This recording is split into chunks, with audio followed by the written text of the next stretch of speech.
Good morning dear friends. स्वागत है आपका हमारे YouTube channel small dear sir में। दोस्तों, आप सभी के बीच में हैं। आज बात करेंगे जो यूजीसी नेट दिसंबर 2024 का एग्ज़ाम हुआ है, आखिर इसका रिजल्ट कब तक हम सभी को देखने के लिए मिलने वाला है। और साथ ही जो आप सभी भी बहुत सारे यूट्यूब चैनल्स के माध्यम से ऑलरेडी जो एक्सपेक्टेड कट ऑफ है वो ओवरऑल देख चुके होंगे। एक हमारा भी छोटा सा व्यू रहेगा कि हमारे अकॉर्डिंग जो कट ऑफ है वो क्या रह सकता है। और साथ ही इसके बाद हम वीडियो में बात करेंगे जो दिसंबर जो दो अब जो जून 2025 होने वाला है एग्ज़ाम, तो उसके लिए आपकी क्या स्ट्रेटेजी होनी चाहिए। और साथ ही कुछ क्वेश्चन पेपर्स भी मैं लेके आया हूँ। मैंने इसको अटेम्प्ट किया और मेरा बहुत अच्छा स्कोर है, नेट क्वालिफाई होने के पूरे चांसेस हैं, 90+ स्कोर मेरा बन रहा है।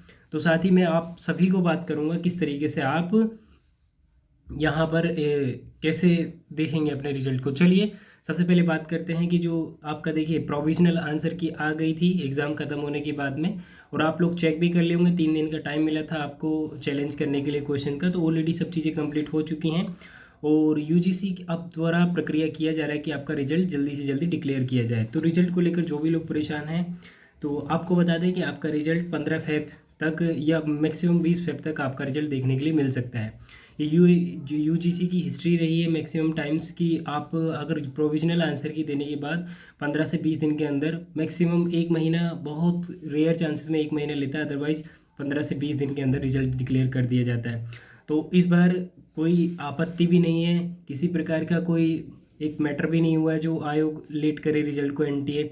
तो इसलिए लग रहा है कि एनटीए रिजल्ट जो है आपका 15 से 20 दिन में डिक्लेयर करेगा। दैट मीन्स 15 से 20 फरवरी के बीच में आपको अपना रिजल्ट देखने के लिए मिल सकता है। फ्रेंड्स, ये तो थी एक बात, आपकी रिजल्ट कब डिक्लेयर होगा।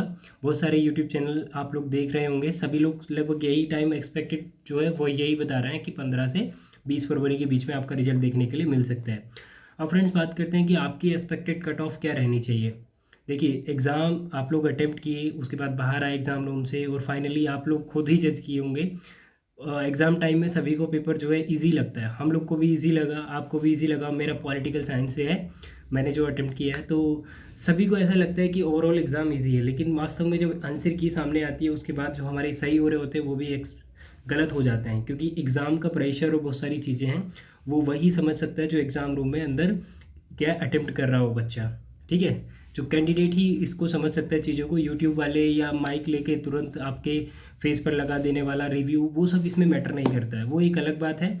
और एक्सपेक्टेड कट ऑफ सीरियसली वही ज़्यादा अच्छा बेहतर जानता है जो अटेम्प्ट किया एग्ज़ाम में। मैं भी किया हूँ, तो मेरे अनुसार जो होने वाली है, देखिए किसी भी सब्जेक्ट का हो, चाहे history, geography, political science, economics, commerce, English, जो भी सब्जेक्ट हैं, हिंदी, इन सभी का जो कट ऑफ रहने वाला है जेआरएफ का 105 क्वेश्चन जिसके प्लस सही हैं जनरल में यूआर, तो वो अपना निश्चिंत रहें कि आपका जेआरएफ होने की पूरी पूरी संभावनाएं हैं। और अगर थोड़ा सा भी बढ़ता है तो +-3 क्वेश्चन हो सकता है, मतलब 105 में 108 क्वेश्चन हो सकता है। इससे ज़्यादा मेरे अकॉर्डिंग आपका कट ऑफ नहीं होने वाला, ये जनरल के लिए था। और वहीं जनरल के लिए अगर नेट की बात की जाए, तो नेट का जो है जनरल के लिए आपका मेरी उम्मीदों के अनुसार 98 से 96 क्वेश्चन के बीच में, जिसका सही है 96 to 98, उसका नेट क्वालिफाई हो जाएगा जनरल में, किसी भी सब्जेक्ट का चाहे वो हो। ठीक है, एंड जो आपका पीएचडी जो तीसरी बात है, पीएचडी वो होगा कि नहीं, किस प्रकार से, तो उसका अगर 90 से 92 जनरल वालों का बन रहा है तो आपका पीएचडी क्वालिफाई हो जाएगा। किसी भी सब्जेक्ट की हम लोग बात कर रहे हैं, ओवरऑल जो सब्जेक्ट है उनका एक रेशियो निकाल के मैं आपके सामने प्रीवियस ईयर के हिसाब से जो कट ऑफ रही है उसके हिसाब से बातचीत कर रहे हैं। अब फ्रेंड्स, आप लोगों का कहीं ना कहीं सवाल होगा कि हमारा तो उर्दू जैसा सब्जेक्ट है, संस्कृत है, हिंदी है, तो इनका थोड़ा कट ऑफ डाउन जाता है। लेकिन आप ध्यान रखिए, इतना भी डाउन नहीं जाता, थोड़ा थोड़ा 2-4 क्वेश्चन आप कम कर सकते हैं, राइट। तो उसके हिसाब से अपना लगा लीजिए। अब बात आती है कि सर थोड़ा सा ओबीसी के लिए बताइए, ईडब्ल्यूएस के लिए बताइए। तो देखिए, ओबीसी और ईडब्ल्यूएस के लिए, देखिए ओबीसी एनसीएल के लिए जो कट ऑफ रहने का उम्मीद है मेरे अनुसार, ये आपका 98 to 100 क्वेश्चन, अगर आपके 100-01-2, ये 98 to 100-02, मतलब 98 से 102 के बीच में आपका जेआरएफ क्वालिफाई होने की पूरी पूरी उम्मीद है, जो ईडब्ल्यूएस और ओबीसी एनसीएल से हैं। वहीं आपका अगर 90 से 92 के बीच में बन रहा है तो आपका जो है नेट क्वालिफाई हो जाएगा। और वहीं पीएचडी आपका 86 से 88 के बीच में क्वालिफाई हो जाएगा। ठीक है, अब बात आती है एससी कैटेगरी के लिए। तो एससी कैटेगरी के लिए सिंपल है, वो आप जो ओबीसी एनसीएल और ईडब्ल्यूएस से उससे 6-7 क्वेश्चन माइनस कर लीजिए कि अगर आपका 93 to 95 क्वेश्चन बन रहा है, तो मान लीजिए आपका JRF क्वालिफाई होने के पूरे चांसेस हैं। और वहीं आपका अगर आप SC कैटेगरी से हैं और आप नेट चाहते हैं तो उसके लिए आपको चाहिए 88 से 90 क्वेश्चन, और एक्सपेक्टेड कट ऑफ है ये मेरे अनुसार। और वहीं PhD जो है आपका वो 82 से 85 के बीच में क्वालिफाई हो जाएगा। ST के लिए 2 क्वेश्चन और आप माइनस कर लीजिए। ये था overall expected cut off. Result जो आपका 20 फरवरी से पहले देखने को मिलने के पूरे चांसेस है। अब बात करेंगे कि जून 2025 का जो अटेम्प्ट है उसको कैसे सीरियसली लें। तो देखिए मैं आपको बता दूं फ्रेंड्स, आपका पेपर जो आपका अपना पेपर है सब्जेक्ट का पेपर 2, उसमें आपका स्कोर बहुत अच्छा होना ज़रूरी है। फाइनली इसके बाद आप देखेंगे कि जो पेपर 1 है उसकी भूमिका कहीं ना कहीं बहुत ज़्यादा बढ़ती जा रही है। आपको 10 यूनिट पे कमांड करना है। सबसे पहले देखिए इसमें किसी प्रकार का कोई नेगेटिव मार्किंग नहीं होता, तो आपको पूरा 150 पूरा पेपर 1 और पेपर 2 का हर एक क्वेश्चन अटेम्प्ट करने पे फोकस करना है, राइट। अब स्ट्रेटेजी क्या होनी चाहिए, कैसे अटेम्प्ट करें, तो उससे पहले मैं आपको एक बुक दिखाना चाहता हूँ कि आप किसी भी सब्जेक्ट के हैं तो यूथ कंपटीशन का इस प्रकार का ये क्वेश्चन पेपर जो है मार्केट में अवेलेबल है, ठीक है। किसी भी सब्जेक्ट का इसमें पिछले 15 से 20 सालों के PYQ क्वेश्चन दिए हुए हैं, तो ये आपको बहुत भूमिका अदा करेंगे आपके सक्सेस में। तो सबसे पहले मेरा मानना है कि आपको, अगर आपके पास तक ये नहीं है तो आप इसे परचेज़ कर लीजिए। अगर आपको इसे परचेज़ करने में कोई दिक्कतों का सामना करना पड़ रहा है तो आप हमें कॉन्टेक्ट कर सकते हैं, ठीक है। 6396704324, एक बार फिर से सुनिए, 6396704324, ये हमारा कॉन्टैक्ट नंबर है। आप इस पर हमें व्हाट्सअप करिए अगर आपको ये किसी भी सब्जेक्ट का UGC का PYQ चाहिए, ठीक है। तो हम आपको इसका प्राइस जो भी होगा वो व्हाट्सअप के माध्यम से बता देंगे। स्कैनर कोड भेज दिया जाएगा, उसके माध्यम से आप इसको घर तक अपने मंगा सकते हैं हमारे थ्रू। हम इसको डिलीवर करेंगे आप लोगों तक, आपको व्हाट्सअप मैसेज करना होगा, ठीक है फ्रेंड्स। और आपको अटेम्प्ट अब 150 पूरा कंप्लीट करना है, सबसे पहले ये ध्यान में रखना है। उसके बाद दूसरी बात आपकी ये आती है कि सर हमने PYQ पढ़ लिया, तो पेपर करते टाइम जैसे हम एग्ज़ाम हॉल में जाएं सबसे पहले क्या करें। देखिए फ्रेंड्स, सबसे पहले आपको अटेम्प्ट जो करना है वो पेपर 1 में जैसे ही शुरू किया आपने, मेरा ये कहना है आप लोगों से, अगर आपका पेपर 1 थोड़ा मतलब अच्छे से तैयार नहीं है तो सबसे पहले आप अपना पेपर 2, अपने सब्जेक्ट का पेपर 2 लगाइए, ठीक है।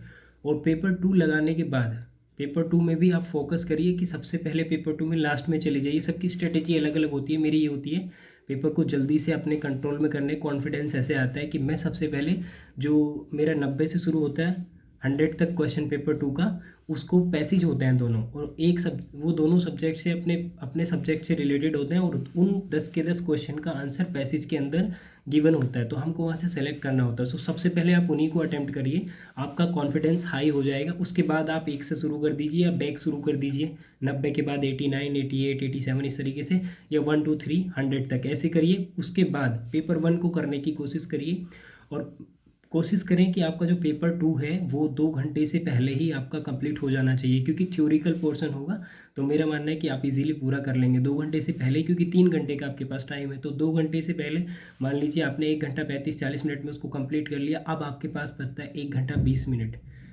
ठीक है। तो उसको आपको यूटिलाइज़ करना है पेपर 1 के लिए। और पेपर 1 में आपको आगे से नहीं चलना है, प्लीज़ फोकस, जो मैं कह रहा हूँ आपको पीछे से चलना है। पीछे से मतलब पेपर 1 में भी एक पैसेज होता है जिसमें 5 नंबर के क्वेश्चन होते हैं, और 5 क्वेश्चन और उनका आंसर गिवन होता है पैसेज के अंदर। सबसे पहले उसको हैंडल करें आप, ठीक है। उसके बाद आप बैक चलें, या फिर आगे से DI को आपको, अगर आपका मैथमेटिक्स है बहुत मजबूत है तो आप DI को करने की कोशिश करें, डाटा इंटरप्रेटेशन। अगर आपका इसमें हाथ मजबूत नहीं है तो आप पीछे से ही चलें, पहले पैसेज को करें, DI को सबसे बाद में देखें फ्रेंड्स। क्योंकि अगर आप DI पे लग गए, सीरियसली बिलीव करिए कि आपका 35 से 40 मिनट कब निकल जाएगा पता नहीं चलेगा, और मात्र 5 क्वेश्चन होंगे फिर भी आप पाएंगे 5 में से 1 या 2 आप कर पाए, बाकी 3 गलत कर दिए।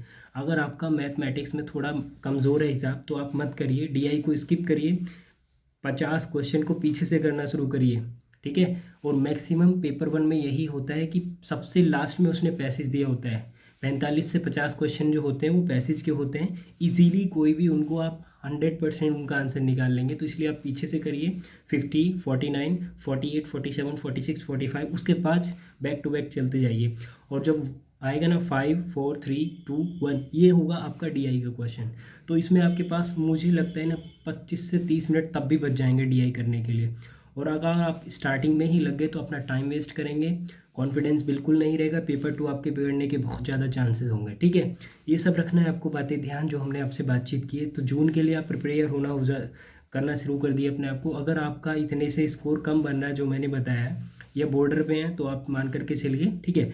और थोड़ा बहुत ऊपर नीचे बना, देखिए जिनका पीएचडी क्वालिफाई हो रहा है तो कोई मतलब नहीं बनता, आपको तो प्रिपेयर करना ही है अपने आप को, क्योंकि हमारा एम जो है नेट है या जेआरएफ है, हमारा पीएचडी करना क्वालिफाई नहीं है, ठीक है। तो आप लोग अपना प्रिपरेशन स्टार्ट कर दीजिए। और जो मैंने बताया कि ये आपका यूथ कंपटीशन का क्वेश्चन प्लानर है हमारे पास में, आप इसको लेना चाहते हैं तो अगर पॉलिटिकल साइंस वाले स्पेशली जो भी स्टूडेंट यहाँ पे होंगे तो उनको पेपर 2 का कुछ मटेरियल चाहिए, ठीक है, या हमारे नोट्स जो हैं जो मैंने खुद से प्रिपेयर किए अगर वो चाहिए, बहुत मिनिमम लो प्राइस पे आपको उनके पीडीएफ फॉर्मेट में हम आपको दे देंगे। मुश्किल से ये मानिए आपको 50 रुपये का उसका कॉस्ट लगेगा, और आपको 50 में जो पीडीएफ है वो आपको पेपर 1 का हमारे द्वारा जो बनाया गया वो सेंड कर दिया जाएगा।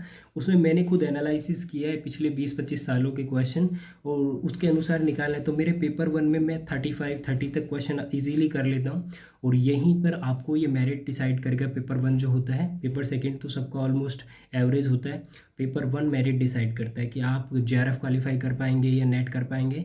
और नेट और जेआरएफ में ज़्यादा क्वेश्चन का डिफरेंस नहीं होता। अगर आपका भी सपना है जेआरएफ करने का तो आप हमारे नोट्स परचेज कर सकते हैं, ठीक है। अभी मैं भी प्रिपरेशन में हूँ खुद, जो मैंने बनाया वो मैं आपको देना चाहता हूँ। अगर आप लेना चाहते हैं तो आप हमारे व्हाट्सअप नंबर 6396704324 पर हमें व्हाट्सअप करिए। ये व्हाट्सअप नंबर है, कॉल इस पर नहीं लगेगा, तो आप व्हाट्सअप करें, ठीक है। और जैसे ही आप व्हाट्सअप करेंगे तो हमारी साइड से आपको रिप्लाई दिया जाएगा। अगर आपको पीडीएफ चाहिए तो वो भी आपको दे दी जाएगी, कॉस्ट होगा 50 रुपये। अगर आपको ये चाहिए तो इसके बारे में आप बातचीत कर सकते हैं, ये कुरियर के थ्रू हम आप तक पहुंचाने की पूरी कोशिश करेंगे। उम्मीद है वीडियो पसंद आई होगी। अगर वीडियो पसंद आई तो डियर फ्रेंड्स चैनल को सब्सक्राइब करें और हमें अपना समर्थन दें, ठीक है। और हमारे साथ आप भी आगे बढ़ें, हम भी आगे बढ़ें। उम्मीद है कि सब स्वस्थ रहें, अच्छे रहें, ईश्वर सबको खुश रखे। Thank you so much, take care.